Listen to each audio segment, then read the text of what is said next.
Major funding for KPBS Evening Edition has been made possible in part by Bill Howe Family of Companies, providing San Diego with plumbing, heating, air, restoration, and flood services for over 40 years. Call 1-800-BILL-HOWE or visit BillHowe.com. And by the Conrad Trebas Foundation, Darlene Marcos Shiley, and by the following.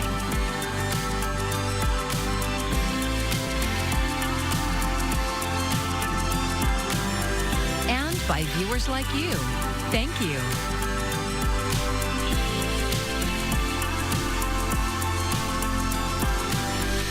Thank you for joining us. I'm Maya Trabulsi. A KPBS investigation earlier this year uncovered a crude voice message from a top official in the county's Department of Animal Services calling for more dog euthanasias. KPBS reporter Elaine Alfaro says the official sent an apology letter that has some questioning its veracity. The contents of the recording are jarring, especially when considering the source. I'm so sick of us keeping dogs that aren't going to get adopted. That's why we're overcrowded.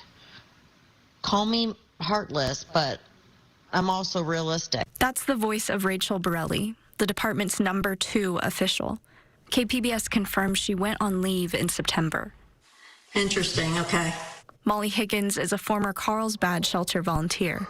She says the voice message reflects Borelli's attitude toward euthanasias. When I heard the voice memo last year, earlier this year in your article, I wasn't surprised.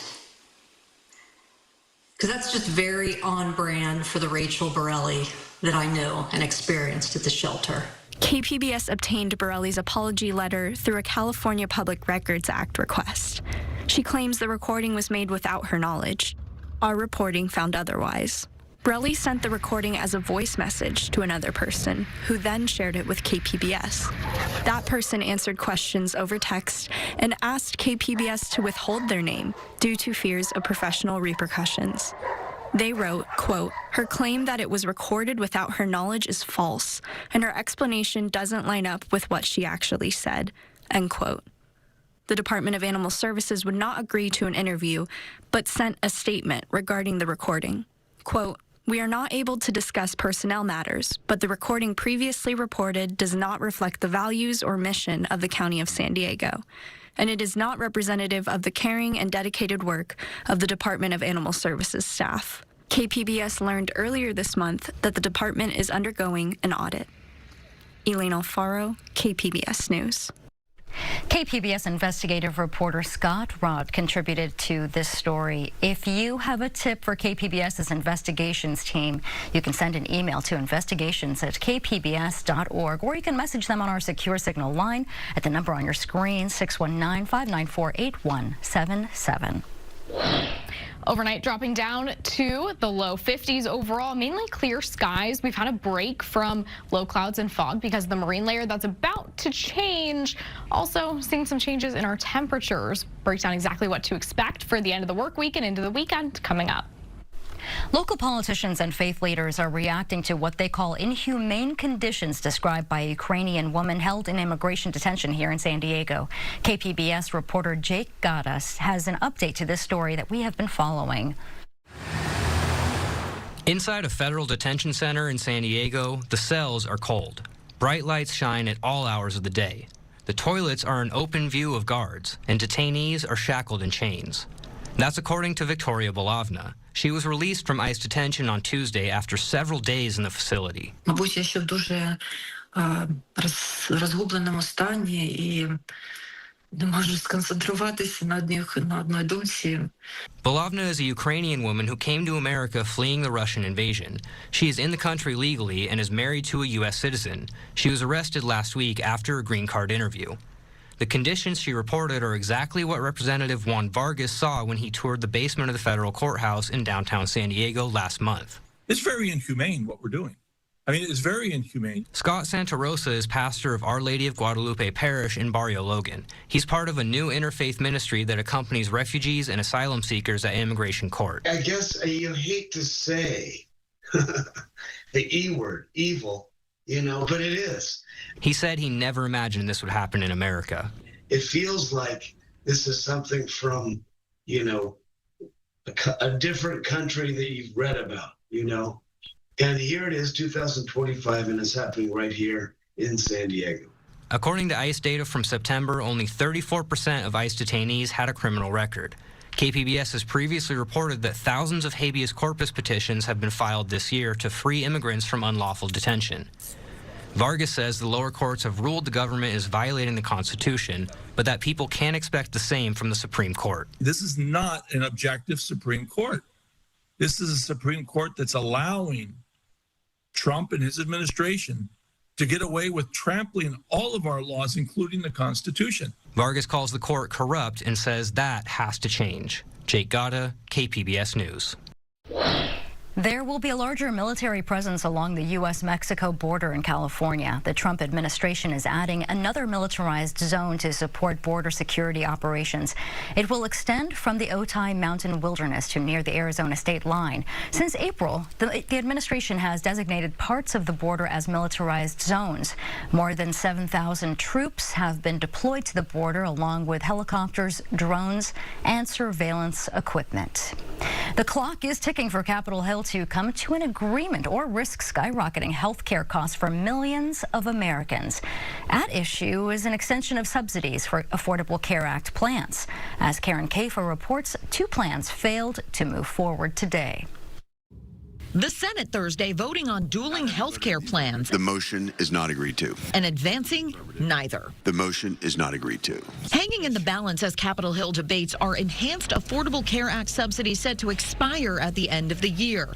Experts say without an extension, skyrocketing premiums will financially cripple millions of Americans. We need to do triage, and the first thing is to face the emergency that millions of Americans face when these tax credits disappear. And the Democratic proposal put forth on Thursday sought to extend the subsidies by 3 years. This kind of extension of health care subsidies is a very simple, straightforward, non-costly, politically imperative thing to do.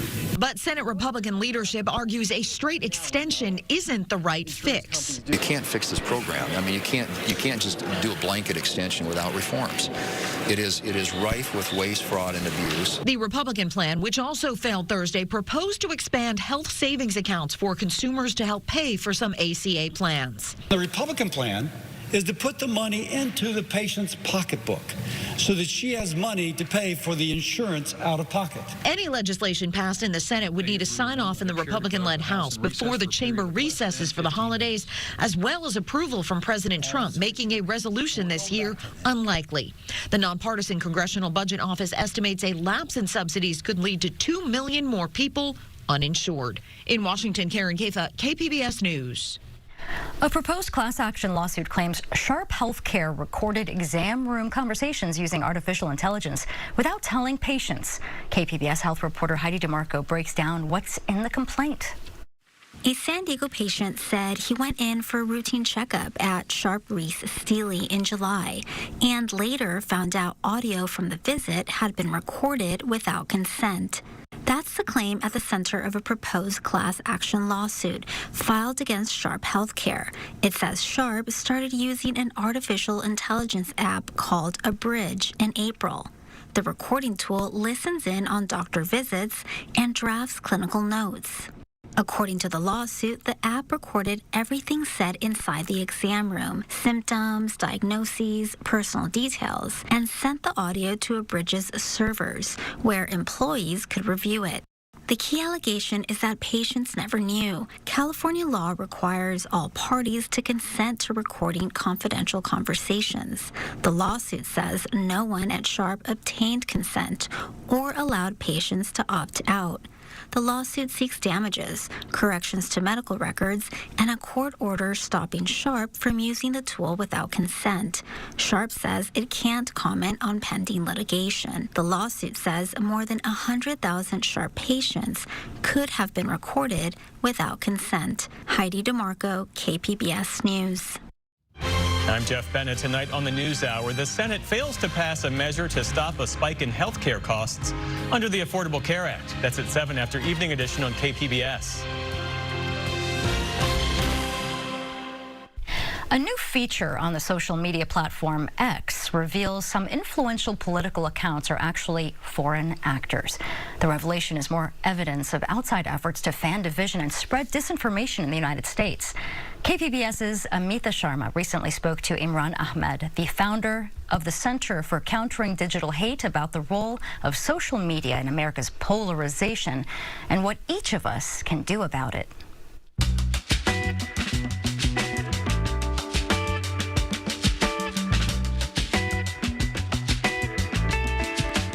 Some of the world's largest tech companies are American-owned. Many people blame these companies' algorithms for not just intensifying political polarization, but cultural polarization. Policy experts tell me that they don't foresee regulation to address this problem anytime soon. Tell me what you're doing to tamp down the spread of disinformation and hate in the online space. So the first thing that we do is we want mandatory transparency of these platforms. We want to have enhanced access to data so that we can actually tell people facts like that, which help to inoculate people against the distortive lens of social media. So transparency, first of all. And second of all, where they lead to real harm, and sometimes these things are innocuous or they are in the realms of free speech, but where they lead to perhaps violence, or they lead to, when it's disinformation about, say, healthcare, which can mean people take actions that harm their lives, may even kill them, that we want people to be able to hold them accountable if they're negligent in spreading lies that actually cause real-world human harm. In the Charlie Kirk case, how much of what was posted online was coming from the right and left? It's just 0.4% of total posts were calling for retaliatory violence, and 1.2% were glorifying his death. And they reached the same number of views, approximately around 50 million views each. But that's still staggering if you consider that 98% of people were basically saying, this is horrible, I wouldn't wish this on anyone. And they received a fraction of the number of views. How successful has your center been in countering digital hate?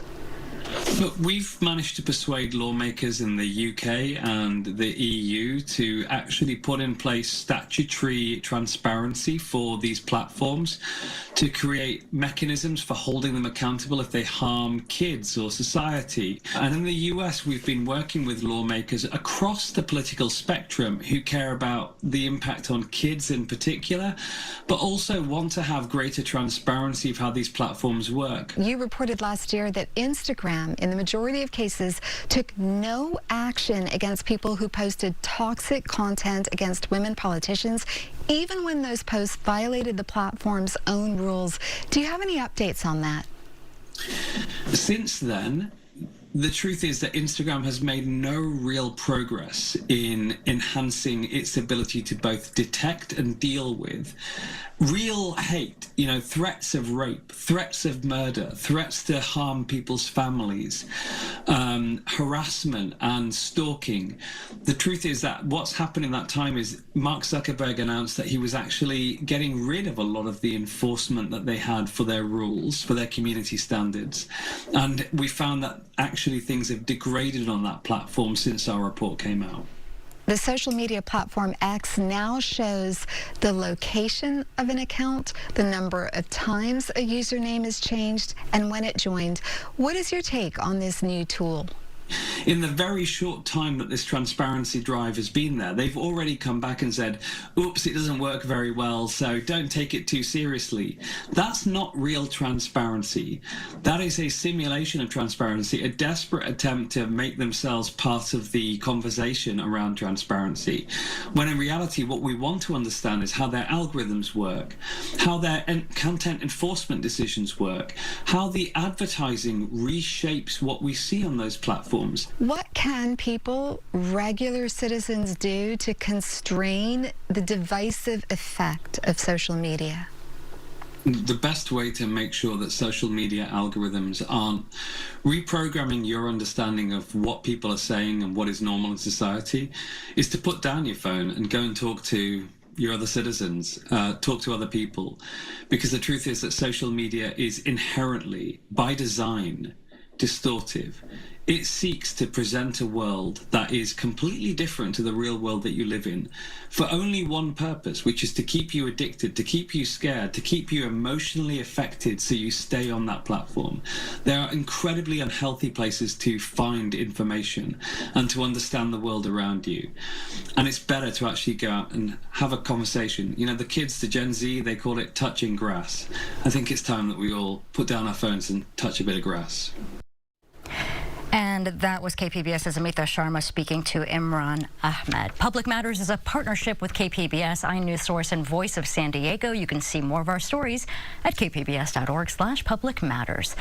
Thousands of San Diegans who rely on housing vouchers will have to pay more in rent. The San Diego Housing Commission voted to approve the changes, saying it is short by more than $35 million this fiscal year because of federal cuts. Families could be required to pay 30 to 40% of their income toward rent, which works out to be $300 to $600 more per month on average. The increases would start late next year or early 2027. If you're in the market to buy a new home and there's some good news for potential buyers, Jen Sullivan explains what experts are predicting for the housing market in 2026. The housing market has been plagued by high sticker prices, high interest rates, and low inventory. A perfect storm for potential buyers. But some experts say good news is on the horizon. We do think that affordability will start to improve. It's going to be a slow process. Chen Zhao with Redfin, a real estate brokerage firm, says interest rates will likely continue to come down. Average 30-year mortgage rates have already begun to drop from the 6.8% highs we saw in 2023, according to this Redfin graph. And Redfin predicts they could drop to 6.3% in 2026. That's probably not as low as a lot of people would like to see, but it's an improvement from the mid to high 6% averages that we've seen for the past 3 years. And even dropping rates by 0.25 percentage point can save buyers hundreds, even thousands of dollars a year in interest payments, depending on how much you're borrowing to buy a home. Wednesday, the Federal Reserve met for the final time this year, announcing a cut to benchmark interest rates by 0.25 percentage point, lowering borrowing costs to between 3.5 to 3.75%. While that doesn't necessarily mean mortgage rates will drop, it does mean it will be cheaper to borrow money. Available indicators suggest that economic activity has been expanding at a moderate pace. Consumer spending appears to have remained solid, and business fixed investment has continued to expand. Here's the bad news. Redfin predicts young potential homebuyers will still face hardships. For young families, the difficulty is that oftentimes they're not in the house that they want to be in when they want to start having kids. So they are delaying having these, having kids and making these choices right now. Zhao says you may even see younger would-be buyers move in with their parents or roommates to save money. For Consumer Watch, I'm Jen Sullivan. When it comes to holiday gratuities, deciding who to tip and how much can be overwhelming. Jen Sullivan breaks down the seasonal tipping etiquette. It's the season of giving, but when it comes to tips, who should you give to and how much? Tip who's really gone out of their way to make your life easier this year. Ted Rossman works at personal finance company Bankrate. They recently conducted a survey about holiday tipping and found 56% of U.S. adults say they usually give bigger tips when they receive better service. But they also found fewer people plan to tip this holiday season. A lot of people are cutting back, but some, especially high earners, are giving as much or more. Bankrate came up with a list of the most common people to tip in the U.S., starting with housekeepers. Tips range anywhere from $20 to more than $50, depending on the service, their survey found. And it doesn't have to be cash. The U.S. Postal Service doesn't allow employees to accept cash. But if you want to show your mail carrier appreciation, they can accept a gift of less than $20 or something like baked goods. The more you interact with someone, Rossman says, the more you should tip, like a childcare provider or housekeeper. Whatever you normally pay them for a weekly service, you might consider doubling that one at the end of the year. When you're setting your holiday budget, Rossman says it's important to factor in tipping because it can add up fast. Make a list of who is most important and figure out how much you can afford to give. For Consumer Watch, I'm Jen Sullivan.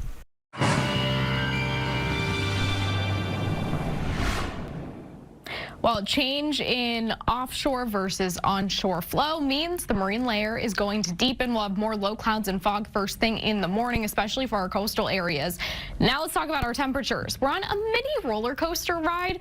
Little bit of a warming trend, little bit of a cooling trend over the next 5 days. But keep in mind that especially for in the valleys, we're still 15 to 20 degrees above our historical averages, so above where we should be this time of year. But let's break things down piece by piece, starting with what to expect for tonight. So we're in the 40s from Borrego Springs to Mount Laguna, 50 for San Diego and Chula Vista, but 40s a little bit further to the north. Seeing some of the clouds into our southern coastal regions, but everybody else mainly clear overnight.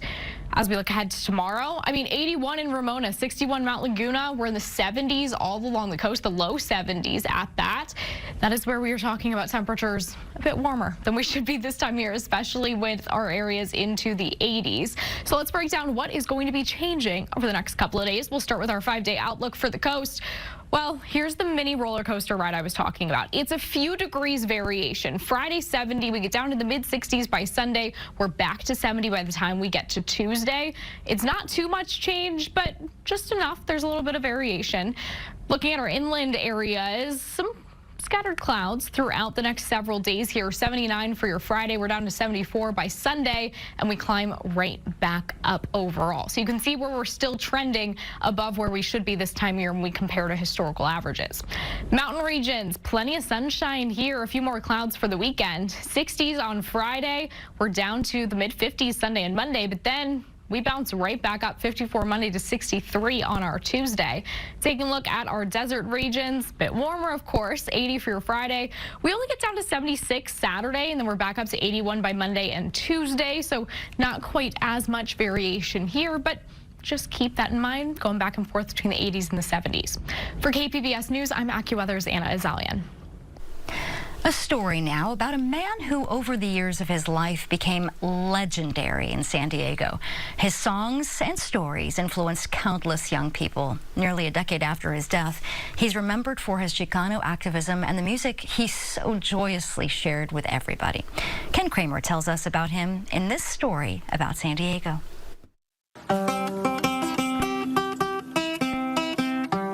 With all his heart, he loved this school in Barrio Logan, the King Chavez Academies. Ramon Chunky Sanchez, Chunky they called him, the troubadour of the barrio.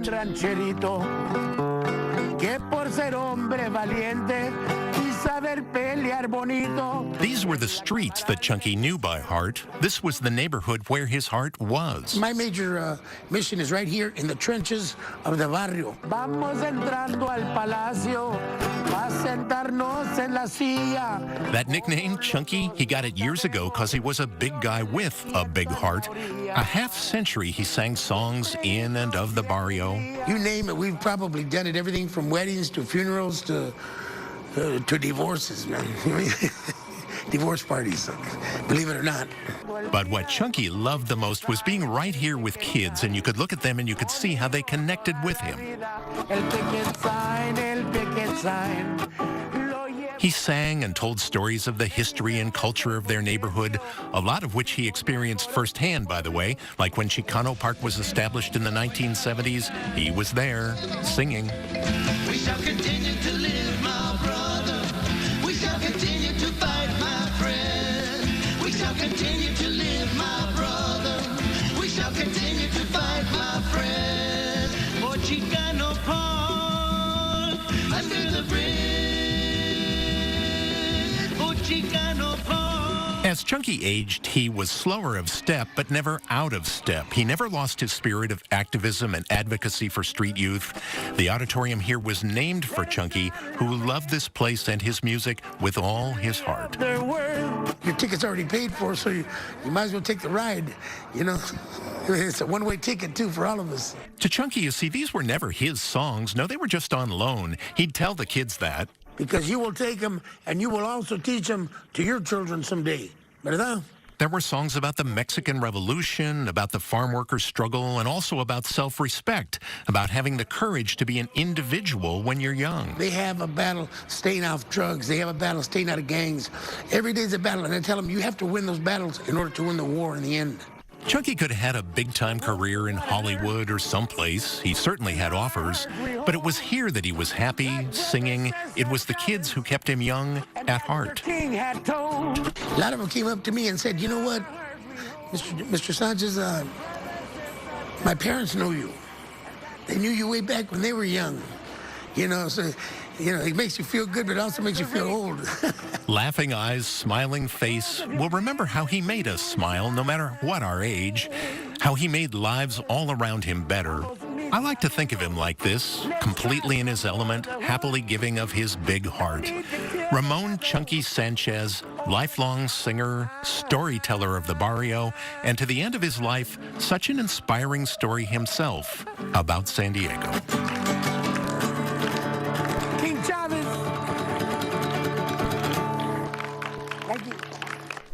Indeed legendary. Ken Kramer has a half hour of stories every week about San Diego. You can see them Thursday nights at 8 o'clock right here on KPBS. And here's a look at what we're working on for tomorrow in the KPBS newsroom. Dick Van Dyke turns 100 this week. NPR's Morning Edition looks back on the start of his storied career on stage, TV, and the silver screen. And it's the season to eat, to drink, and be merry, of course. KPBS Roundtable is bringing together food and culture writers to talk about the best holiday fare in San Diego. You can find tonight's stories on our website, kpbs.org. Thank you for joining us. I'm Maya Trabulsi. Have a great evening. Major funding for KPBS Evening Edition has been made possible in part by Bill Howe Family of Companies, providing San Diego with plumbing, heating, air, restoration, and flood services for over 40 years. Call 1-800-BILL-HOWE or visit BillHowe.com. And by the Conrad Prebys Foundation, Darlene Marco Shiley, and by the following: